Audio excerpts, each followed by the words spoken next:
Welcome to the Alpha Human Podcast. With us today, we have Jack McNamara, a former pro athlete turned sports drink entrepreneur who founded the company DrinkTru, maker of the clean energy shot known as TruEnergy.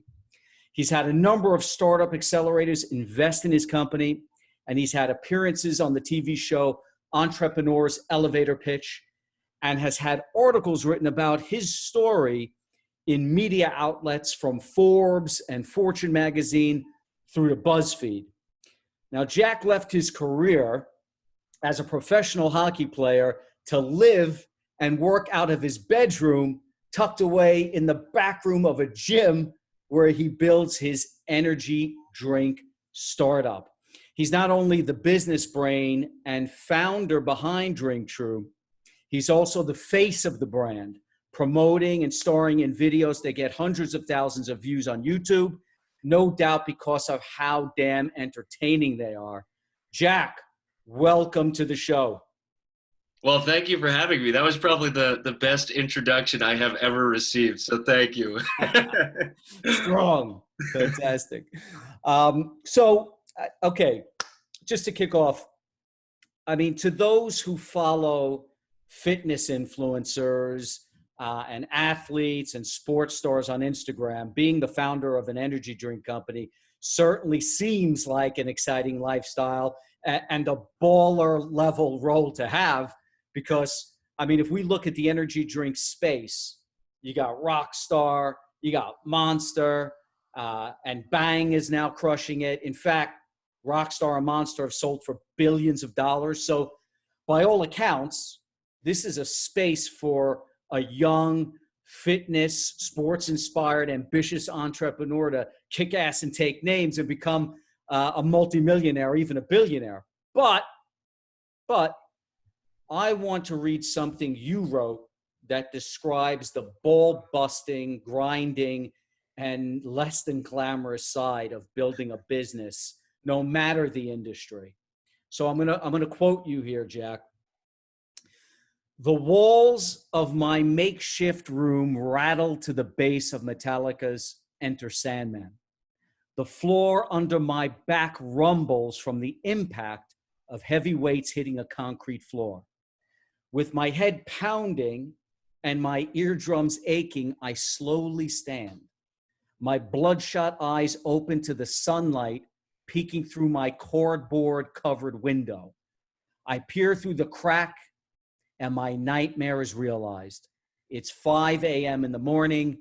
I live in a gym, and there's a damn CrossFit class outside of my door. My day has begun. I drop my head and begin the walk of shame.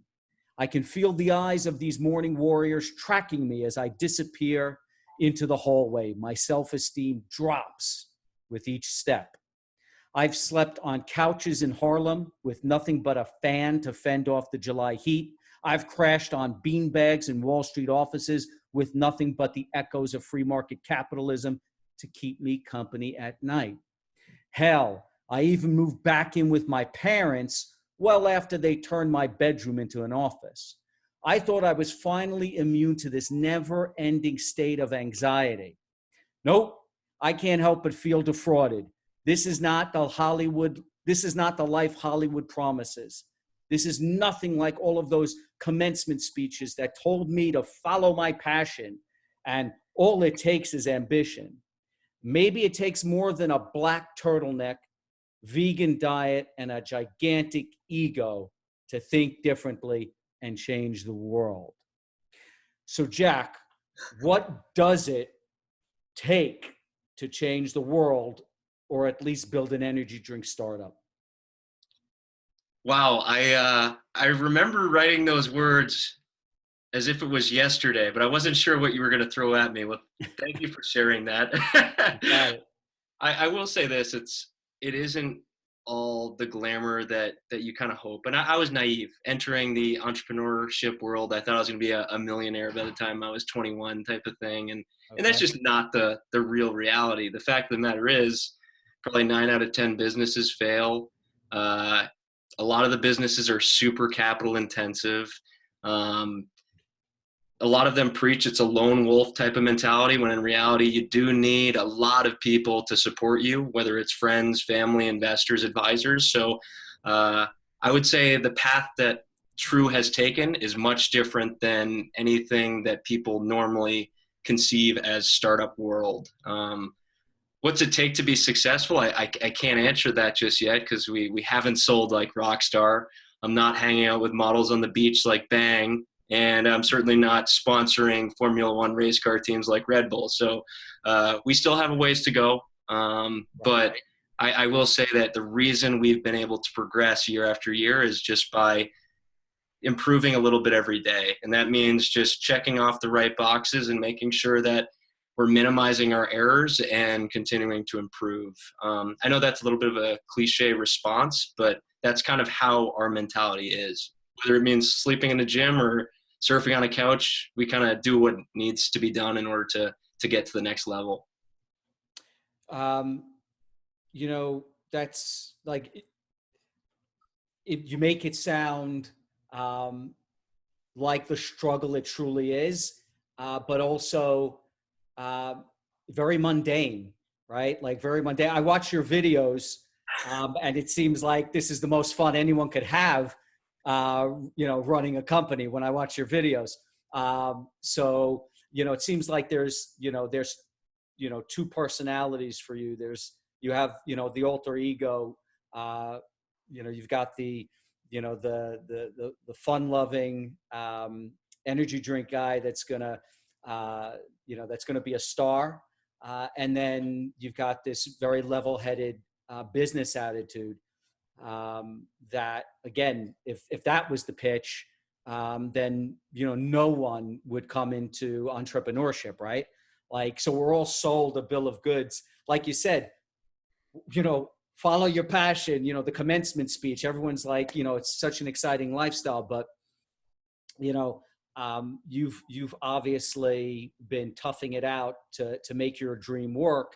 And I guess, knowing what it is this what you thought it would be? I mean, obviously you thought you'd be a millionaire, but like, you know, you must have had, I mean, I know your background, so I know I know you've probably anticipated the struggle and the business side of what has to be done, but let me back up. Sorry. Why did you start an energy drink company? Like, and enter what is an incredibly crowded and competitive field of all the things you could have done. So why did you start an energy drink company? So I did take a little bit of a different path through college, through sports, into entrepreneurship. It really all started, I was at Colgate University, Okay. playing Division I college hockey there. And I noticed a lot of guys are drinking the Red Bulls, the 5-hour energies. And I would ask, like, why are you drinking that stuff yet you're on like a vegan paleo diet? Like, why would you fuel yourself with artificial sugar, sweeteners, preservatives? And their blanket response was, it works. So then I decided, okay, I want to really go after business. I want to start a business. I didn't know what it was going to be just yet. And I also knew I wanted to play professional ice hockey. So I actually left a scholarship after 2 years to go play professionally in Europe. And when I'm in Denmark and Norway and Sweden, Slovakia, same problem existed. Every locker room, there was always like a Red Bull, a 5-hour energy, and the same reasoning, like, oh, it works. So that's when I decided, okay, if I'm going to start a business, let's start a business that combines my loves of entrepreneurship, of sports, of fitness, nutrition, biohacking, whatever you want to call it. And I arrived on an energy shot to start. So my real goal was to create a product that provided that functionality to athletes or someone that just considers themselves like an everyday cyclist, to improve their game, improve their day without the regrets after, without the artificial crap that they know they're not supposed to be or should be consuming as athletes. And then we took it even a step further. We realized this isn't a problem with just athletes. It's a problem with everybody. Everyone wants to get more out of their day. So we decided, okay, let's create products that help improve everyone's day with natural ingredients. And I know it's kind of like a misnomer, because a lot of people think that in order to improve yourself, you need to use these cutting edge ingredients. And maybe that's the case, but at the end of the day, if you eat a natural, strong, balanced diet, you can perform pretty damn good. Well, I mean, I guess you would know, obviously, having been an athlete and a professional athlete at that. So was it that you saw, so did you do this because you saw a gap in the market? Meaning, there's no quote unquote clean energy drink, or did you do it, irrespective of like your feelings on, nutrition? Because I mean, look, professional athletes, I mean, you'll do, I mean, what was the survey that was done of Olympic athletes, right? If if we were to give you a pill that would guarantee you win a gold medal, but will give has a 50% chance of killing you in the next 5 years, would you take that pill? And they're all like, abso-fucking-lutely, I'll take the pill, right? So it's like pro athletes will do whatever it takes, take any performance enhancer within, of course, the rules, and even they'll bend the rules if they can figure out how not to get caught. Yet here you are, a professional athlete. So did you like have a sense of like, I'm clean, I'm straight edge, natural, and so that's why I'm going to do this, versus a gap in the market? Or was it serendipity? Both? I would say it's a little bit of serendipity. Obviously, I wanted to start a business, so I wanted to do something in sports and nutrition. So selfishly, I did that. The other big thing was I did see a gap in the energy drink market. And then finally, yes, I would consider myself like a clean athlete. I didn't really use any crazy supplements. Maybe it went as far as whey protein or a multivitamin, but I never really dove into the extreme of supplementation. And once I started realizing that guys were willing to go that extra edge, I decided, okay, I'm going to start talking to dietitians. I'm going to start talking to athletes ranging from high school to Olympians. I'm going to ask them, what do they actually want in their supplements? And then I did a cross analysis of the top selling brands to see what worked, what didn't, what had side effects, what didn't, and arrived at a formula that I truly believed made sense, that an athlete reading the label would think it makes sense, and then a dietitian that they bring it to would make sense. And then on top of it, something that you wouldn't get caught or kicked out of the league for using. And at the end of the day, I really believe that a lot of the natural ingredients that are out there can provide the most benefit. Like, there's no reason why a professional athlete should be using products with preservatives or artificial colors, because although those are artificial, they're not creating performance. They're actually just creating negative influence on your body, with the exception of great taste. So those things can be avoided. So it's not so much about pulling back on functionality. It's really pulling back on the artificial ingredients that you don't need. Right. Okay. Fair enough. So if we back it up for a moment, and you mentioned Colgate, right? So what were you studying at Colgate? Well, I was only there for a couple of years, so I was still an undecided major. To be transparent, I was hoping to do economics, but economics it turned me off a little bit. I didn't do that well in the classes. They weren't really business oriented, and that was the closest thing I could take. So I ended up transferring to Boston College, where I could almost hand select courses that either had to do with entrepreneurship or starting a business. Okay, so you did take classes in entrepreneurship, in business. Is that before you? Is that when you? So you leave Colgate to play professional hockey, and we'll get to that, by the way. But then, are you saying you came back and then went to Boston College, or was that before? I mean, I have to step aside for a second. I made a promise to my parents that I would get my degree. They were like, "You're not leaving Colgate." I was like, "What if I get my degree?" They said, "Okay, fine." So I went to Denmark, and that was my first year professional. And I'd come back in the summers and take summer courses with all of the football players at BC because they end up staying pretty much 12 months of the year. So I was taking courses there, and then I would take some online courses with Boston College while I was playing in Norway. So I'd wake up at like 2 a.m., take a class, and then go back to sleep. So the whole story is a little crazy, but I did end up getting my degree about a semester late. All right.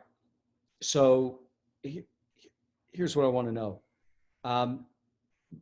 Do you need to have gone to university? Do you need to have taken any courses in entrepreneurship? Do you need to have taken any courses in business whatsoever, studied business, in order to do what you're doing? I'm going to piss off a lot of people by saying this, but I truly don't think you do. I have enjoyed both my experiences of Colgate University and Boston College, and am very grateful for all of the advisors and alumnus that have helped me along the way through those universities.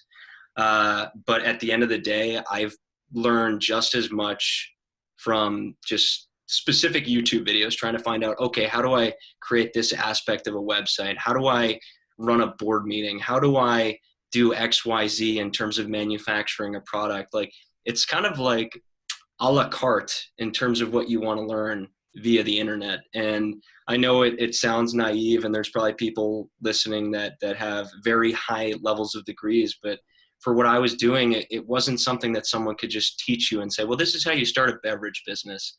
It really required a lot of just guess and check, find the answer, talk to the people that might have the correct answer. So I networked my ass off, and that's how I learned the most.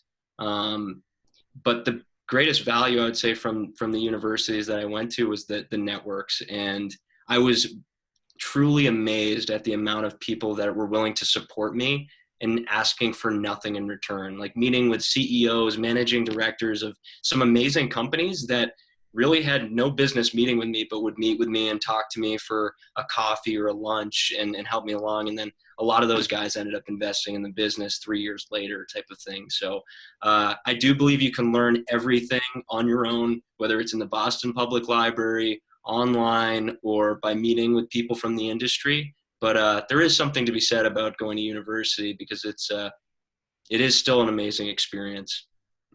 So okay. I mean, that's my sense. And it gives hope to a lot of go-getters out there and strivers that have a dream, and maybe, they don't have the money for a top school. And maybe they're not buying into the story that they have to go to college, and in order to be able to be successful in business. So, hearing you say that is pretty powerful.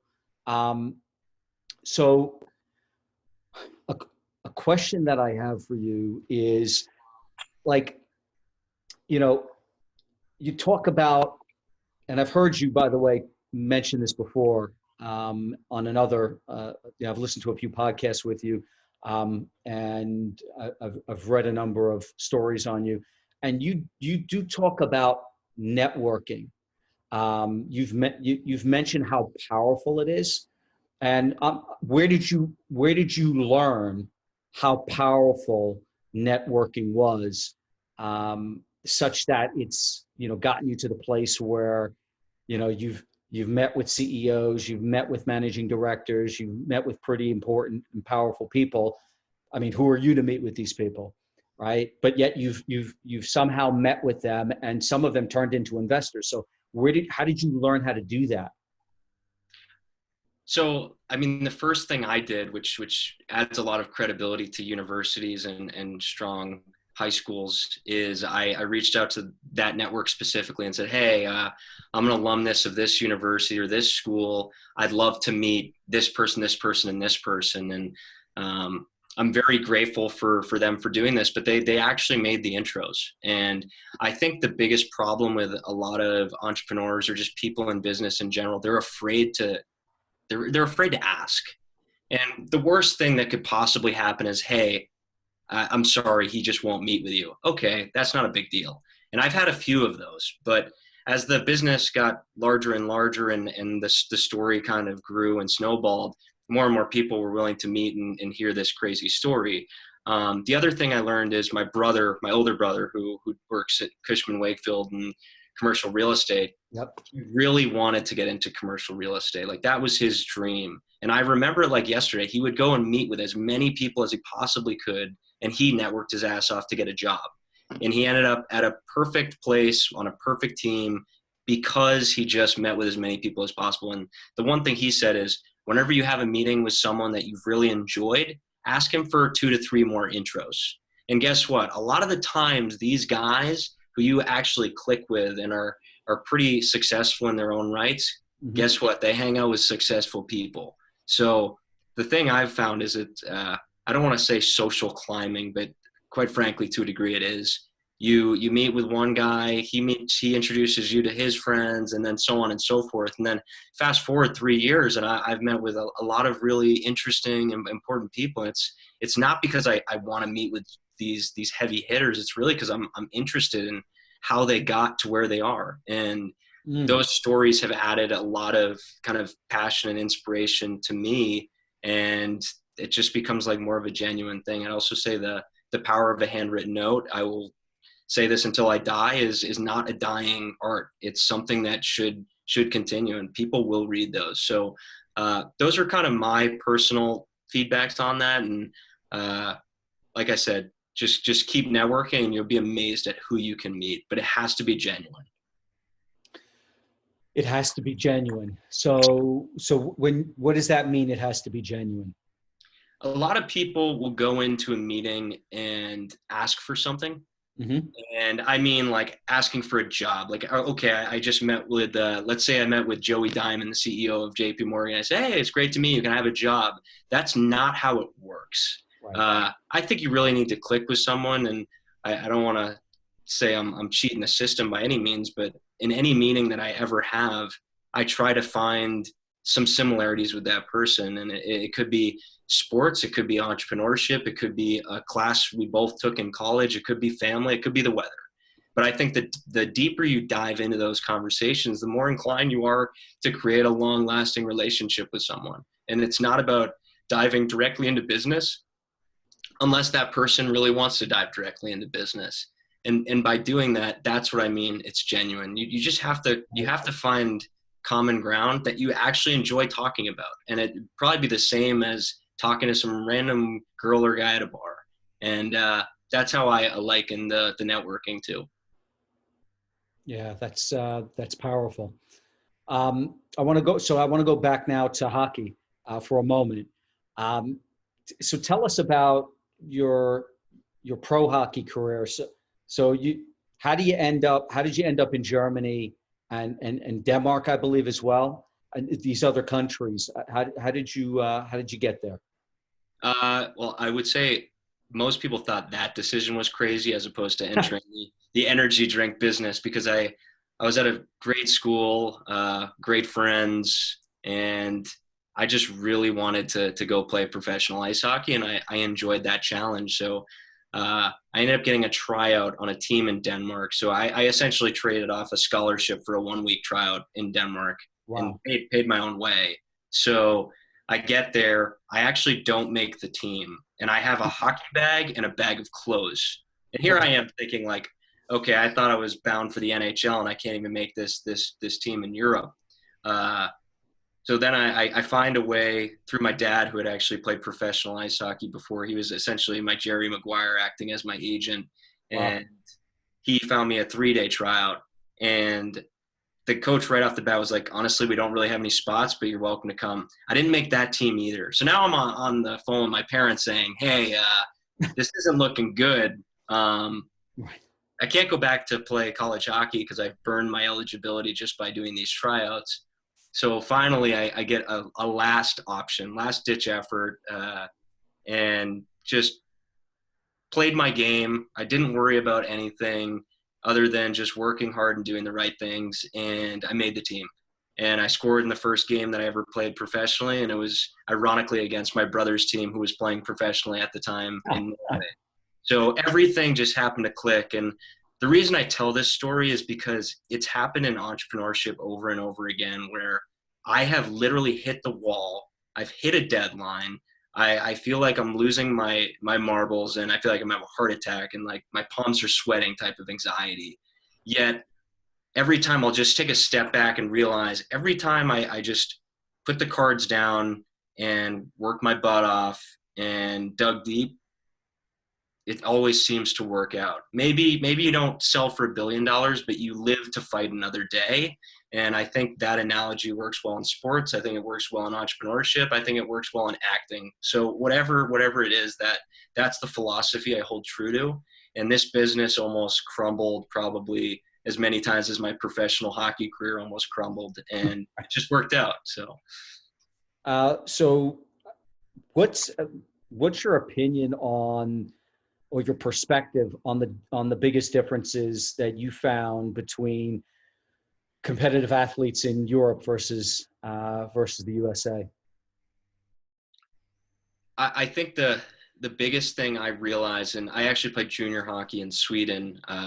So I go from playing high school hockey, thinking I'm the hardest working guy in the room, thinking I'm on my way to the NHL type of thing. But then you realize you're just comparing yourself to guys in one state or even one district or region or whatever it may be.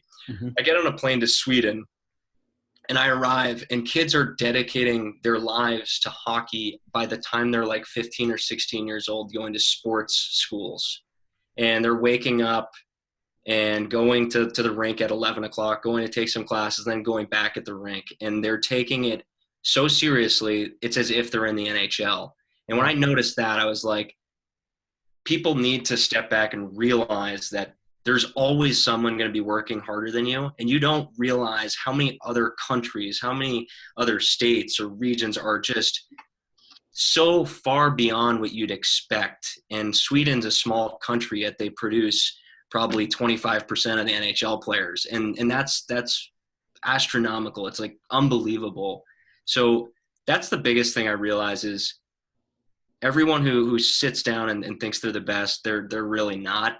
And that holds true again for entrepreneurship. Like I could think I have a cool little energy drink business in Massachusetts, but then you realize all the supplement businesses that are out there across the world dealing with the same challenges I'm dealing with on a daily basis. So I would say the styles of games are different, but it just opened my eyes to the competitive nature of sports in general. Right. So this is so this is interesting. You know, we're talking about competitive sports having a competitive nature. I want to delve more into that.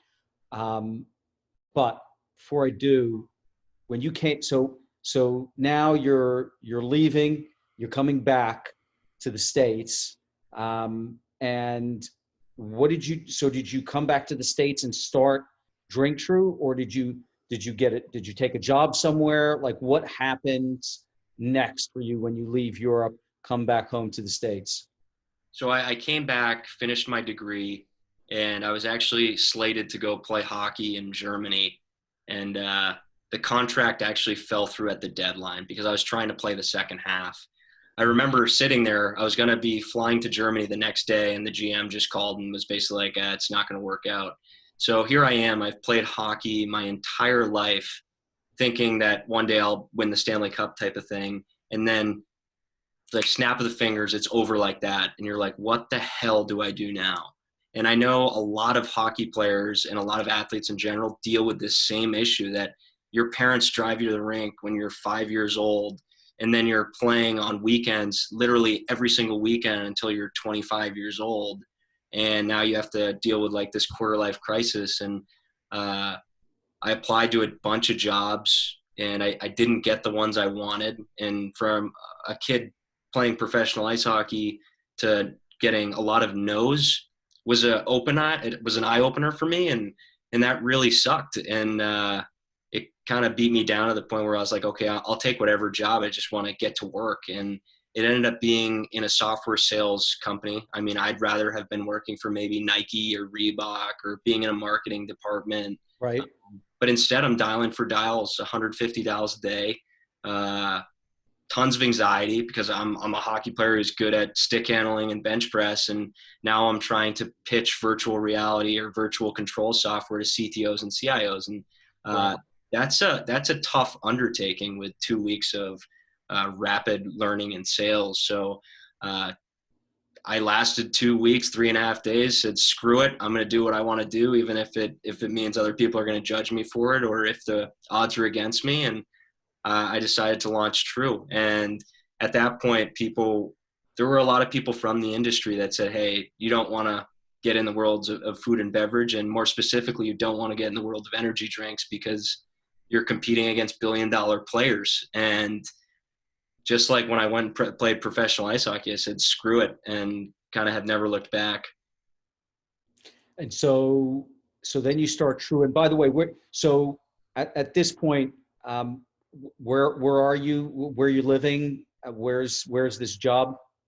Right now I'm working in Boston, like taking the 5 a.m. T and coming back at like 7. And I'm not coming back home to a nice, beautiful apartment. I'm coming back home to my parents' place. So it's definitely, it was an eye opener. You go from living in your own apartment, getting a car given to you by the team, to living at home and taking the T to work to a job you hate. And I still don't regret that experience for a second, because it kind of helped make me who I am. But yeah, it wasn't what I wanted to do. So is the next move to start DrinkTru? Is that the next move? Well, the next move was apply to about 100 accelerators, incubators. I would have been willing to move anywhere in the world to pursue this, because I view each time you go after something as an experience. And I didn't get into any. I got 2 interviews, and one interview, the guy said, well, we have a conflict of interest. And I was like, okay, great. Well, thanks for having me on if you knew there was a conflict. So I brought my hopes up and then shattered them. And then another guy was running a pilot accelerator in Harlem, and he said, I don't know, do this, this, and this. And it was like, bring on another person on your team and do this homework. And I just said, all right, well, this is my only opportunity. I might as well knock this task off. And I did everything he asked, and I emailed him, and he immediately accepted me. He's like, you're the only person that actually took what I had to say and executed on it. And I'm not going to say I love your business or don't believe in you, but because you executed the task, you're in. And I moved to New York like a week later. Okay. So now you're in New York. And by the way, are you still in New York? No, now I'm in Boston. Okay. So, and where's the company based? Well, we are actually based in another building next to that gym. Right. Hold on a second. And just to be clear, am I looking at the gym right now? Are you in the room at the gym? I am not at the gym. No, I actually right. not at the gym, but I still live at the gym. So it's all right. All right. So I read how, okay. So so now you've got that accelerator involved. And then I read how when you had an opportunity to get a second accelerator involved in the company, FoodX, I believe, you said that you went into the meeting with them like super cocky, right? You went in there cocky, and they accepted you 24 hours later. And so I'm wondering, because, I mean, you come across as you have an interesting personality, because you're clearly a competitive individual. You're very creative. Again, I watched you promo great. I watched the videos. You're a hard-nosed entrepreneur that's willing to sacrifice everything. But it seems like a lot of it's weird. You're not putting on a persona. I mean, like, I speak with a lot. I mean, you don't seem to have an ego getting in the way. You seem to be very humble, and through that humble nature, maybe you're like, look, I don't give a fuck. This is me. But have you always been that way? Have you always been a cocky, confident person? I actually would say I've never really been cocky. It was more when we walked into that FoodX meeting. Yeah. And I was with the other guy that helped me get the company off the ground. I still have a great relationship with him, Bobby Vakian. And we went in the meeting and we're like, hey, we've already done the accelerator thing. Like, do we really need this? And here we are, two young, naive entrepreneurs. We were like, we could probably raise like $1 million tomorrow, which by the way, wasn't the case, but that was our mindset. Like we were walking in thinking we just left like Silicon Valley, when in reality we did a smaller accelerator, and it was a great experience. But because of that, we went into this meeting and just said, hey, like, we really like the opportunity, blah, blah, blah. We're not really sure if it's the right fit for us, like kind of playing something along those lines. And it was my first foray into the realization that there is certainly a fear of missing out. And if you can create that fear of missing out with anybody, you're in a position of power in terms of negotiation. And one of my friends growing up, his dad had a really nice car in the driveway. And I said, whoa, that thing's so nice. And he said, you want to know what the greatest form of negotiation is, or the greatest tactic? Having a price and be willing to walk away from the table. And his dad walked into that dealership and said, I'll pay you this for it. And the guy said no. And he started walking out, and the guy said, you can have it. So ever since then, I've kind of been trying to lean on that. And also, I think people sell themselves too short. Like if you go into a meeting and say, oh, I need this, first off, you never need anything. You can always find another route to success. And if you go in saying like, I really want to take a second to think this over, that guy's going to want you more, that girl or whoever, the investor. So that's how I try to play it. And I do it better sometimes more than others, but it's certainly a real tactic that works. So, so back up a second. So forget about, I understand why you were cocky in that scenario, but let's talk about the confidence part, right? Having the, the level of confidence to, network and go into meetings with CEOs and get those meetings, having the confidence to, do everything you've done so far. How did you develop that confidence? Have you always been a confident individual? I would say I've always been confident, yes, but it's as a result of like working hard. So I wouldn't say I was confident on the ice until I took those couple of summers to dedicate myself to my craft and doing the extra workouts, doing the 3-a-days, and really pushing harder than I thought others were pushing. So I think confidence can be earned. I don't think you need to be born with confidence. And I remember every summer going back into training camp in the fall that I would be very confident on the ice because I felt I deserved it. Now, when I went in that first meeting with the CEO or president of a company, I was scared shitless. Like, here I am, like, realizing I'm out of my depths. What do you talk about? How do I have any connection with this guy? You know what I mean? He's probably making $10 million a year. I'm making like enough for lunch today type of thing. And right. It wasn't after the first meeting. It wasn't after the second meeting. Hell, it probably wasn't even after the 30th meeting. But everyone has to kind of learn this on their own because it's not something you can just flick a switch and say, I'm confident now. But after those 30 meetings, I eventually realized he's just a human like me. He's probably having this meeting to help me. Hopefully he can have an interesting story or we can share some similarities. But the biggest realization I had is like, we're all in this together. He's doing real estate. I'm doing beverages. This person's a teacher. This person's an investor. People and humans in general enjoy genuine conversation. And that's how I go into every meeting. I don't care if I'm meeting Mark Zuckerberg tomorrow. I'm sure I'll be nervous, but I'm going to treat that meeting the same as I treat every other meeting. So this is a great lesson for people to learn because you can imagine that anyone in that position, until they've had those 30 meetings, is going to be very nervous inside, right? They'll be anxious. They won't know. I mean, what the hell am I going to talk about with this guy who's making 10, 50, 100 million, a year, has a super successful company, whatever the case may be. So like, what kind of advice would you give to people? What the hell do you talk about? Right? If you're just a kid coming out of school, you have no real world experience.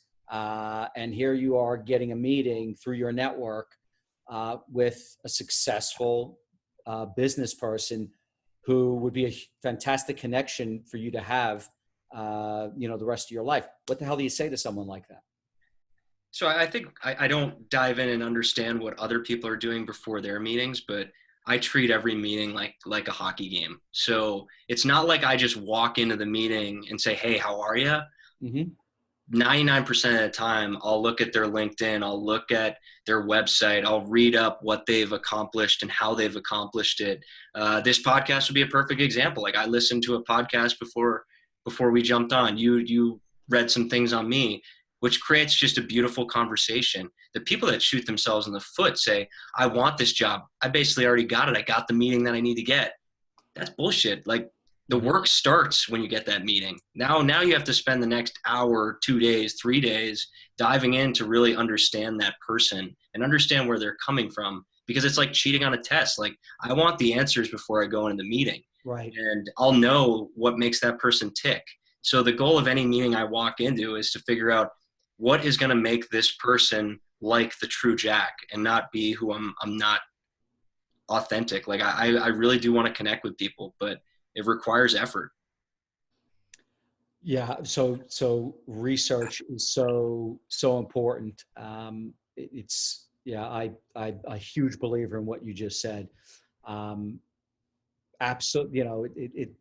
It's like anything else. If you're going to be a success, it's like if you're an athlete and you're going head to head in competition, you're watching the other team's game films, right? You're learning about what the other team's doing, how they do it, who the person you're going to be opposing is playing, so their weaknesses, how to defend or how to go after that. If you're good, if you're going in for a job, you absolutely want to research the person you're going to meet with. You want to be able to understand the company. What you've just said is incredibly important, but I don't know if anyone's really teaching that. I don't know if anyone is, in university. At least when I went, no one taught me anything like that. So it's great advice. It's fantastic advice for people, for young professionals, or for anyone that wants to advance in life. First to get the meetings, and then what to do before you have the meeting. So that's really cool. And I watched. So how you said you took that sales role, and you did it just really wasn't you. It really wasn't what you wanted to do. You didn't feel comfortable with it. But I'll tell you right now, Jack, I watched you on that elevator pitch show, and I, although they didn't invest, right, they loved your presentation. They loved your personality. I think uh, David Meltzer said to Danica Patrick that she should bring you on to run sales for her wine company. So I mean, clearly, you're a great salesman. I mean, it fucking like clear. So maybe you're selling yourself short about how your skills on the sales front, but how important is being great at sales for an entrepreneur? How important is it to have that skill? Well, I mean, sales carries so many meetings. So, uh, Jordan Belfort, like, sell me this pen. Okay, that's an example of sales. But another example of sales is fundraising. Like, I have to go in and pitch an investor why they should give me their hard-earned money so that I can then go pursue my dreams. Or I can go, "Hey, you're the buyer. I'm going to try and sell you these energy drinks because now you're going to make more money in your retail locations by offering more margin and profitability and traffic into your stores." So sales is something that I don't think only entrepreneurs need. I think it's pretty much anyone in this world who wants to be successful better know how to sell an item, or at least sell themselves in an interview. And if you can take that knowledge and apply it to everything, then you're golden. So the same thing I said about the interview process, it's understanding the product inside and out. And when I went into that software sales job, they gave us 2 weeks to understand the product. How long does it truly take you to understand a product? I would go in and have a CTO saying, "Okay, I'll do a demo. Let me ask you a few questions first." And once he started asking me those questions, I immediately started feeling uncomfortable and started just effing up left and right. And he was like, "Okay, let me look into the software before doing the demo." Lost sale. And it was then that I realized that sure, it'd be great to sell something that you're passionate about. You could really get excited about on the phone. But more than anything, it's understanding the ins and outs of your product as if you're the founder. So if you gave me a job tomorrow selling widgets, I would probably say I'm not going to make a dial for the first 2 to 4 weeks. I need to understand this like it's the back of my hand. And I want to talk to you about it first so that you can prepare me for the questions that might be asked. And then eventually you're gonna be able to talk to anyone and anybody about this software, whether or not you're the web designer or you're the person who's just hucking the product at the end of the day. And that's something that I think most salespeople need to do. They think, okay, I'm just gonna sell this like every other product. No. And the reason why so many salespeople end up in the same industries is because they're professionals at selling a certain item. But someone who's hucking food and beverages probably isn't going to do well in software sales and vice versa. They've become so good and adept at selling certain things that they're comfortable with it. It's once you become comfortable with it, you become a good salesman. Yeah, that's so true. I mean, that's what I do for a living, right? So, I lead sales teams, and I've been in sales for 25 years. And even at the very beginning, I would, because I remember someone saying to me, but, what you're selling is, it's talking about all the negatives of it. And I'm like, don't, I'm like, I don't want to hear that, man. This is something I've got to believe in. So I don't want to hear your negativity on this. Let me tell you all the positive things about this. And I knew even back then that I had to believe in what I was selling. And and how does someone come upon belief? Well, right, you learn about, as you said, you hit it nail on the head. It's product knowledge. Like, look, you learn, if you want to believe in something, like, how do you magically believe in something? The way you believe in something is first you learn about it. The more you learn about something, the more you look into it, the more you can find the things that give you that confidence and that interest and that passion in what you're doing. And all of a sudden you find yourself a believer in what it is that you're representing. But without that, as you said, you're just a huckster. You're just the guy who's been hired to do the commercial, right? So so for someone who's gone from sports right into this, man, you've picked up like an incredible number of lessons that most people just never seem to learn, which is very powerful. I understand that you mentioned your dad was a professional hockey player. I think you said he was a pro hockey player. I understand both of your parents were athletes. Is that right? So my dad played one step below the NHL in the American Hockey League. And then my mom was actually athlete of the decade at BC. So yeah, we grew up across the streets from BC and eat, sleep, breathe sports. And I have three brothers who we all played a level of professional hockey, and we all played Division I college hockey. So, okay.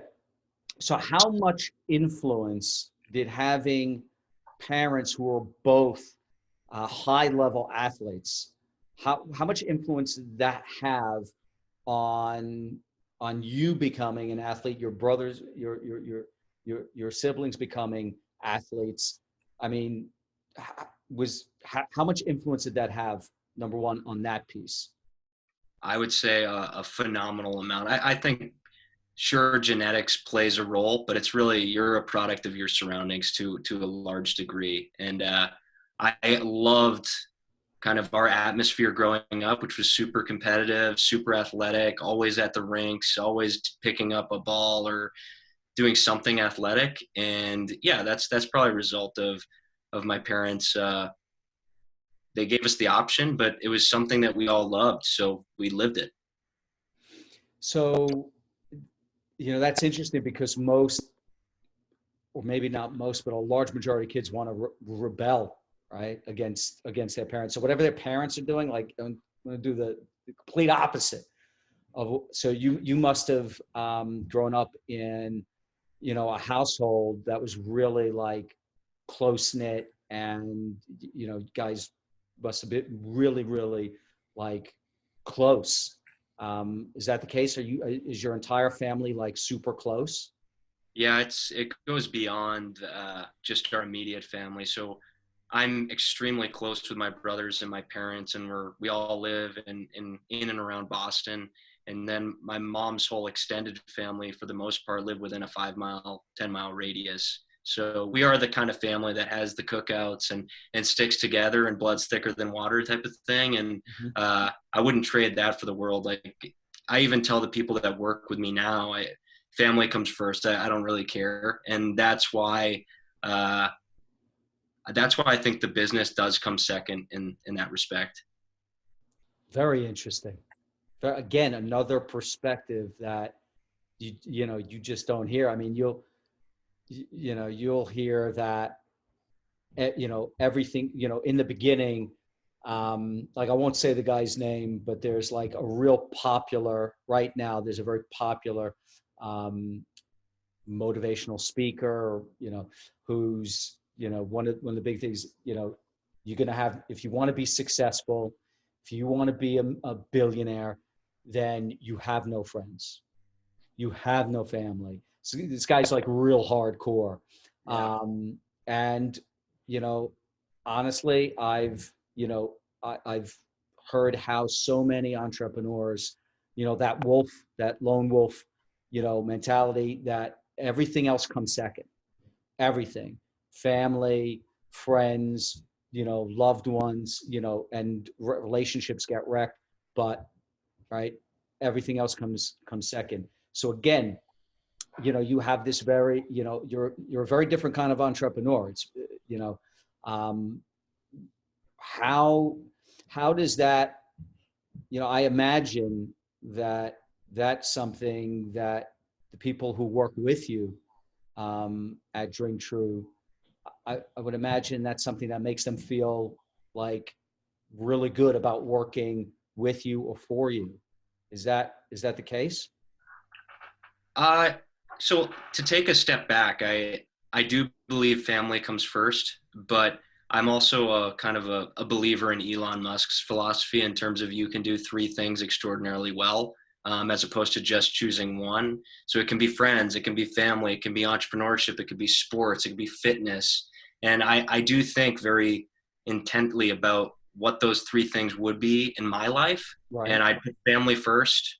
I'd put business second, I put fitness third. Like those are the three things that I hold true to. It's probably the reason I don't have a girlfriend right now. So it's like that's how I bucket things. And I Okay. also, in the interview process, we have a very small team, but the guys that work with me, I said, hey, I want you to put your family first, but I want True to be a close second. You know what I mean?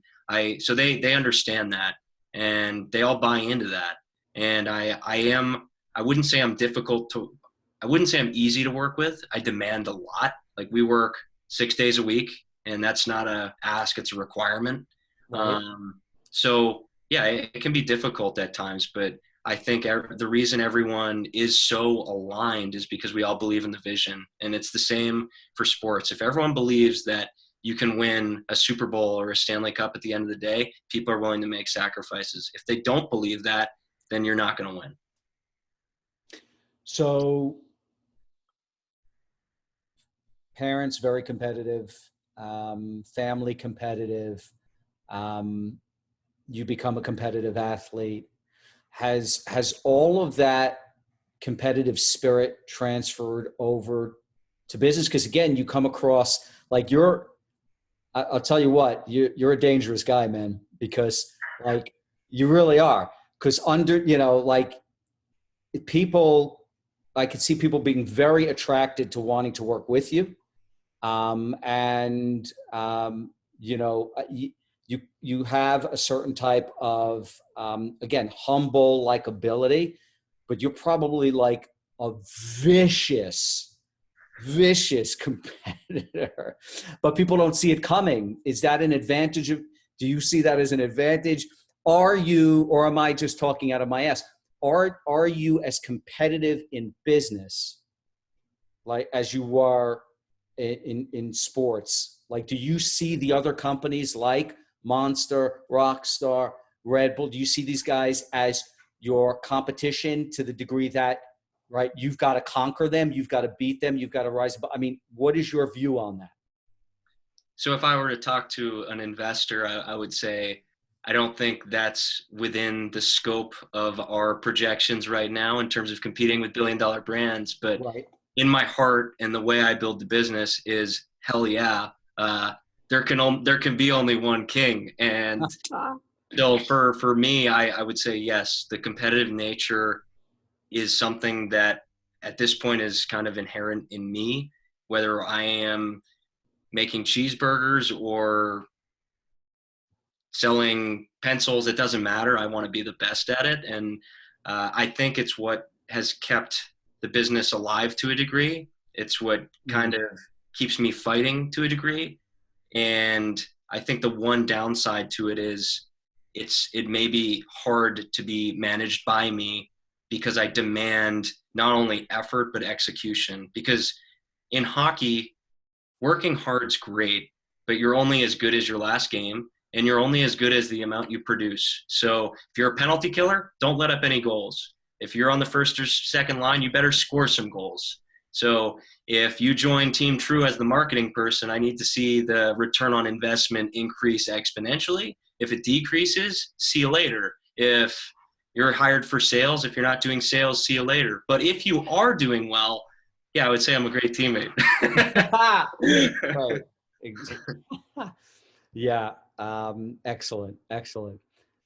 So what lessons did you learn from being an athlete that have transferred over to your business, to building an energy drink company?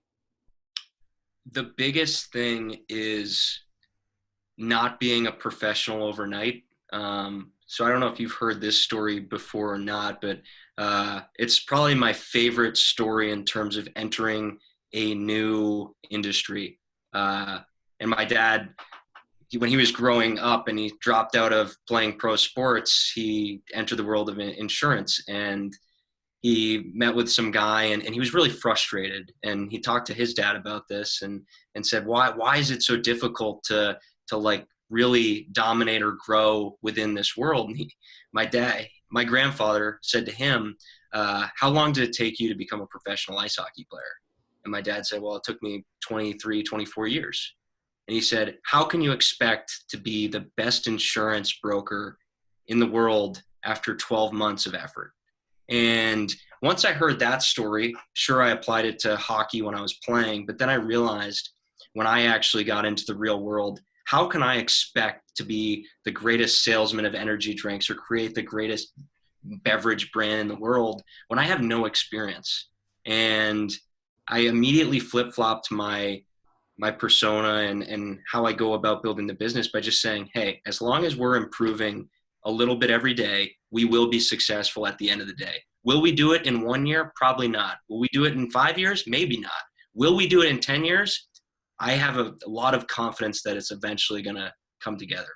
And if I look back at the last 5 years of building this business, I'll say, damn, I wish we were at $100 million in sales. But if I look at the numbers, increase. So are we in the NHL yet? No. But I think that we will get there by continuing to do the right things on a daily basis. So that's interesting. So it sounds like that lesson was, again, something that came from your family, right? Your parents. So you've had you've been very lucky to have such a strong family, and some great mentors with your dad, and I'm assuming your mom as well. Have you had any other mentors in your life that have helped you get to this place? So when I was younger, I remember I wanted to create this persona where it's like me against the world, you know what I mean? And because I thought it would be like a cool thing to inspire me to get going. And my brothers and my parents kind of got mad at me. I creating this list of like the naysayers. And they were like, why are you writing this list? You just have nothing but supportive people around you. And that's when I sat down. I was probably like 16 years old at the time. And I go, yeah, I have 3 brothers who push me to become better. I have 2 parents who come from slightly different backgrounds, but still were successful in their sports and have provided nothing but value. Like my mom is basically our accountant right now. My brother is our insurance agent. All the mentors and advisors I have are either friends or people that I grab the coffee with that have helped me ever since. So this lone wolf mentality that a lot of entrepreneurs have, I think great. If that's actually the case and they truly bootstrapped their own business, never asked for any money and turned it into $1 billion business, so be it. But I don't think that's ever really the case. Like anyone who creates this lone wolf persona, there was someone that invested in their business. There was some mentor that helped them out. And that's why I consider what we're doing almost a family business, a friends and family business. I don't even care if I end up with 5% of the business at the end of the day, as long as it's a success and everyone wins. So I'm building this as if I'm the GM of a sports team. That's how I view it. And we lose investors because of it, because they think we have a crazy cap table. But I'm like, look at how many brand ambassadors we have on our side that are paying to be brand ambassadors versus us paying them.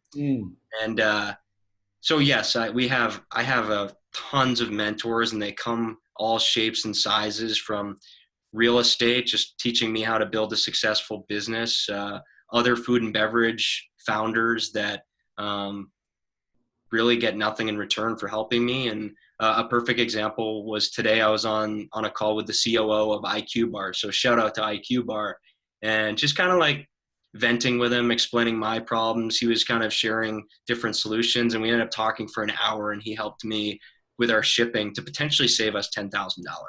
Wow. And that's just one guy helping out another guy who's in the same sort of struggle. So team win all around, one team, one dream type of thing. And hopefully that answers the question. I know it's not anything that's too groundbreaking, but No, if anything, I'm totally grateful of all the support I've had. So have you ever contemplated giving up or quitting? No. And there has been some very dire moments. One very recently. So when we were actually out raising our initial like seed round in 2018, it was December 2018. Everyone thought we were going into another recession, and I'm trying to raise money from people I've been talking to for 3 years. And we eventually brought together a round of like 30 people with checks ranging from $5,000 to $100,000. And it ended up just being a bunch of people that gave me a check and said, I'm not betting on the business, I'm betting on you, Jack. And that was a real shot in the arm, because that just put more pressure on me, but I was very grateful to take that on. And it was because it wasn't that the business was going to fail anymore. It was either Jack fails or he doesn't. So it's now my decision whether to quit or not. And that's not a possibility, because I do not want to let down friends and family who have invested, because not only will that make for an awkward Thanksgiving dinner, but I want to look those people in the eye and give them a check, paying them back exponentially for the support they've given me. And then most recently, we had a VC firm that was interested in investing, and we were a little early for their LP's investment criteria, which is totally understandable. Then COVID hit, and we're basically running out of money. This is 2 months ago. I took myself off payroll, and we're like literally trying to survive. And luckily we partnered with a group that was been amazing for us, Genesis Innovation, and they helped us kind of like put Mr. Potato Head back together and go back out for another raise. And so far it's been amazing. And without them, I might be dead. So as long as you keep the right head and stay positive and continue to push forward, things just happen to work out regardless of the economic circumstances or what's at hand. I'm not going to say it happens 1,000% of the time, because I'm sure people have fallen on hard times at no fault of their own. But in this situation, it just continues to work as long as I shut my mouth and grind. Shut your mouth and grind. So I got to put that, it's a quote. So, and the reason I asked that question is because, in reading uh, what I quoted earlier on when we started the conversation about what you had written about, like a day in the life, right? And, how you were describing like what you're going through. I mean, it's natural for people to be like, do I really want to continue, going through this kind of, um, just the anxiety, the sleepless nights, the constantly fighting for inches. So it's a natural thing to kind of think about that. But you just mentioned like something when you were describing how you're getting, you're, if as long as you have your mind right, I think you said, how do you do that? You personally, right? So like, what do you do in order to keep your mindset in the right space? Is there anything that you do? I mean, before COVID-19 hit, which kind of put us all into a weird quarantine situation, my routine was wake up at 5:15 every morning Mm-hmm. and work out with the same group of guys, and that sort of, I don't know how to say it. Just having the same routine every day puts you in the right mindset, because every morning you end up accomplishing something by the time 6 a.m. rolls around, whereas most people are still sleeping. So that immediately puts me in the mindset of, holy crap, look at this. Like, I'm already going. I feel great. My head feels great. My body feels great.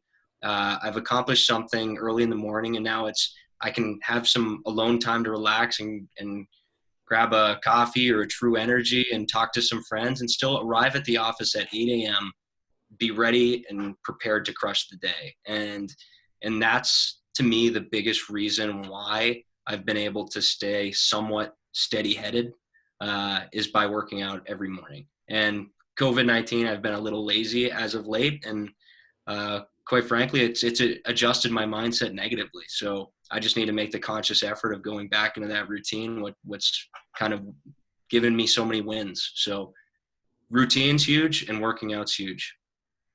And now you've got the gym all to yourself. That's true. You got no people coming in the gym.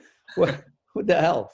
But I'll tell you what, I mean, that, on the other hand, I could see, it's kind of romantic. You can romanticize, like, I live in a gym, I'm building this business, wake up at, 4:30 in the morning. I go down, I've got this entire gym, I bring my friends over and we all work out together. It's incredible. You'll probably end up owning that gym at some point. I don't think so. The guy who owns it is like one of my original mentors. Still is. What kind of gym is it? Is it a CrossFit gym? Is it a bodybuilding gym? What kind of gym is it? More of a CrossFit gym, but it's got a very unique character to it. It has all the bells and whistles, but it's not like an Equinox. It gives you what you need to get what you need done, and it's unbelievable. Is it the gym that's in the videos? Yep, that's it. I mean, that's a cool looking gym. It's a very cool gym. It's got everything. It's very much like you got everything you could possibly need to get a good workout in, and even better than that is the quality of the people that work out in the morning is just a good group. What kind of training do you do? Do you do CrossFit? Do you do weightlifting, bodybuilding? What's your? I do a little bit of a combination of, let's say, body weight fitness and CrossFit. I've had 3 ankle surgeries, 2 hip surgeries, 2 Wow. nose surgeries, all from sports related types of activities. So I avoid any barbells and kind of do the CrossFit vibe without weights. Yeah, gotcha. Well, yeah, I mean, I should have expected that. You're a hockey player. You're bound to get banged up. And I guess, so you got the routine, super important to keep your mind right. What are the most important qualities or traits that someone must have if they're going to do what you do, right? And like you said, when you said before, what's it take to be a success? You said, I'm not there yet. I'm not where I want to be yet. So I'll let you know when I get there, kind of thing. But What are those qualities that someone needs to have in order to do what you're doing? I would say the biggest thing, and I hate to keep driving on sports analogies, but when I was younger, I used to just work out like 3 times a day, thinking that as long as I worked harder than anyone else, Hmm. I was going to make it. And it was when I was in Sweden that the coach kind of told me, he's like, Jack, we have a game tonight. Like, don't work out at 12 o'clock and burn yourself out. And I was like, screw you. Like, I'm going to keep doing what I'm doing. I didn't say that to him, but that was like my mindset, is like, I've gotten here by pure effort. But it wasn't until a couple of years later that I realized that what he was giving me was golden feedback. It's not about being the hardest working guy in the room. It's about being the guy who works the smartest. And now it's not about Jack going to the office and working from 5 a.m. to 3 a.m. in the morning, because it's not smart to do that. Hmm. It's about being able to get through your routine. It's being able to stay even headed. It's about having a task to start the day to achieve, and then setting out a schedule that makes sense. And in the first 2 years, it was meeting with as many people as I possibly could. But when year 3 came along, we're starting to raise money, you can no longer do that. It's more about, okay, what meetings can I afford to take? What projects can I afford to take on? What needs to be outsourced? What doesn't need to be outsourced? Do we bring on more payroll? Do we bring on an agency? So it's about finding the right teammates and finding the right schedules. Don't burn time, and still continue to work your ass off. So the guy that works the hardest isn't the one who's going to make $1 billion. It's the guy who works the smartest. Mm. So that's actually, you talk about, the guy who makes $1 billion is the guy that works the smartest. So I'll ask you about that in a moment, but I want to come back to the videos that you're doing to promote DrinkTru. So like they're like really good commercials, if you will, for the brand. You're the star of these videos. So clear. So like on the one hand, you're like this hard nosed competitive business guy who's shut up and grind, right? But you've also got this incredibly creative side to you. You're acting in these videos. They're really funny. They're really catchy. They're viral. So there's clearly a creative side to you. Um, I mean, do you write these videos? Do you put it all together, or have you hired an agency to do that? So it all depends on the budget you have, and doing the best with that budget. So Right. we didn't have enough money to hire an agency to think about what commercial or what script to write. So this is a perfect example of, although it looks like Jack McNamara, the lone wolf, it was actually a team behind the scenes willing to help me for free. And there's a guy, Christian Harrington, who a teacher at Emerson, who my brother went to school with, who I just reached out and said, hey, I'm thinking of this concept. Can you help me? And he dropped everything, jumped on a phone call with me, explained what kind of works in humor, what doesn't. And we went from there. And then the guy who's actually lifting the weights and is the main character in that video is Yeah. actually a classmate of mine from high school. And he's in LA pursuing his dream of becoming an actor. And I reached out to him. I said, hey, I have this really cool idea. Would you like to get involved? And sure enough, he dropped everything in LA for a day to help me film this ad for free. And then he also got his friends to act in it for like $50. So this whole project could have cost easily over 10 grand. The only thing we really needed to hire out was a filmmaker to actually film it. We gave them the script. We did it with him. It ended up probably being around $2,500 for a very high quality video. Yeah.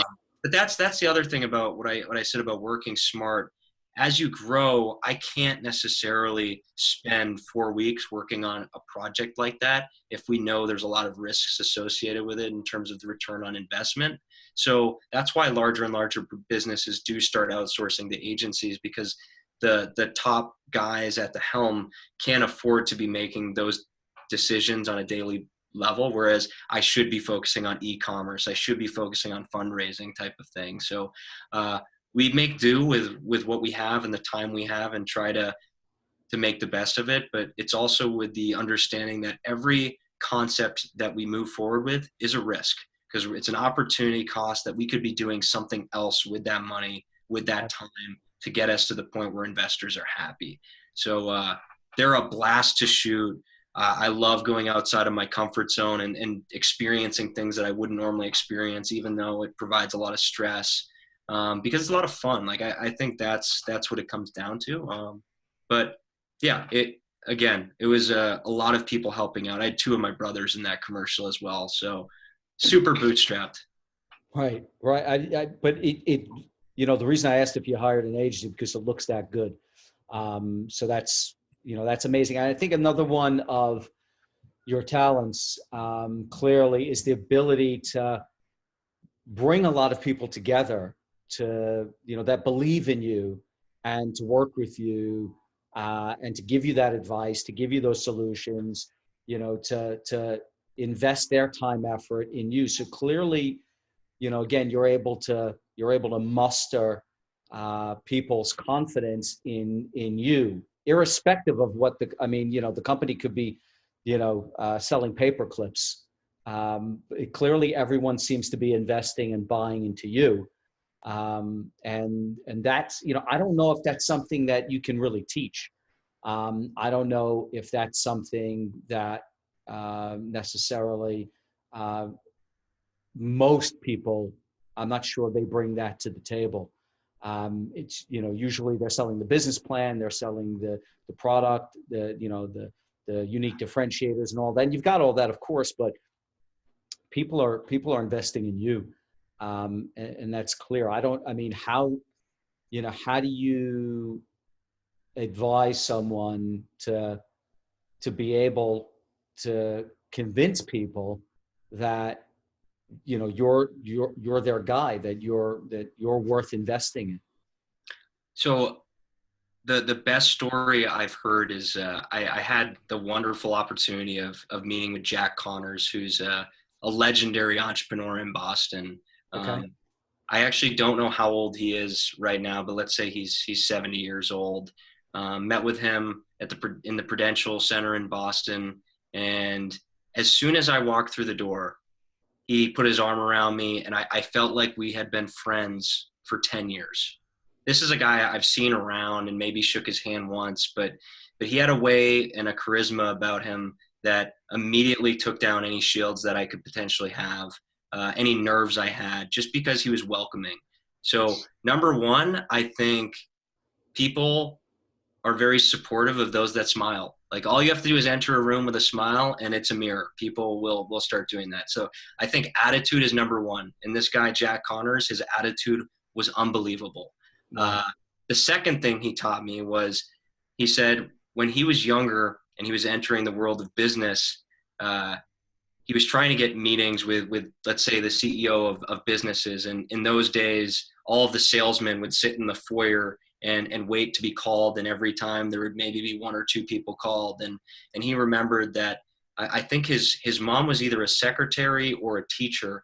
And he remembered looking at the gatekeeper every single morning and say, this could be my mom. I'm going to treat her like top of the world and make her have a wonderful day. So he'd walk in and just befriend the secretary, not because he needed something, because he knew that was the right way to act. Guess what? He got the meeting every single time. So I take that same philosophy in terms of just treating everyone, whether it's the guy who takes out the trash in the office to the CEO of the business. Like, everyone should be treated the same way. And I know that's corny, but I really don't care. Like that's how people win in life. And it just so happens that it can be a great way to get people on your side. Powerful. That's really, really good. Because if, it's just something you don't think about, you don't contemplate. Like, I've got to get people to invest in me. They don't understand that. It's like, I have an idea, you should be investing in the idea, or I have, right? But it's really you. It's always going to come down to you. So that's awesome. So you mentioned, the entrepreneur that becomes a billionaire is the one that works the smartest, not necessarily the hardest. So where do you see yourself? Do you see yourself down the road as a billionaire? Do you see yourself, like, where do you ultimately end up? I know I know you said you don't care if you have 5% left of the company, as long as everyone succeeds. But what truly, what do you see in your mind when you project out 10 years from now? Where do you envision you being? What's the plan for DrinkTru? Where would you like to? Where does this go? Well, I do see 10 years from now, I do see True either being acquired, because at the end of the day, people invest and they want something in return for their capital. And Mm-hmm. if I self-funded this business, selfishly, I'd probably keep it going because it's a passion of mine. And I think the sky's the limit, and why not enjoy going to work every day? But I also understand that because I've taken on investment, they do want an exit. So, within the next 10 years, I would like to make that happen for the investors. And that'll be a very happy day for me. I know most entrepreneurs sell the business and then have regret after, but for me, it would be beautiful to be able to see all the smiles on people's faces getting those checks like that.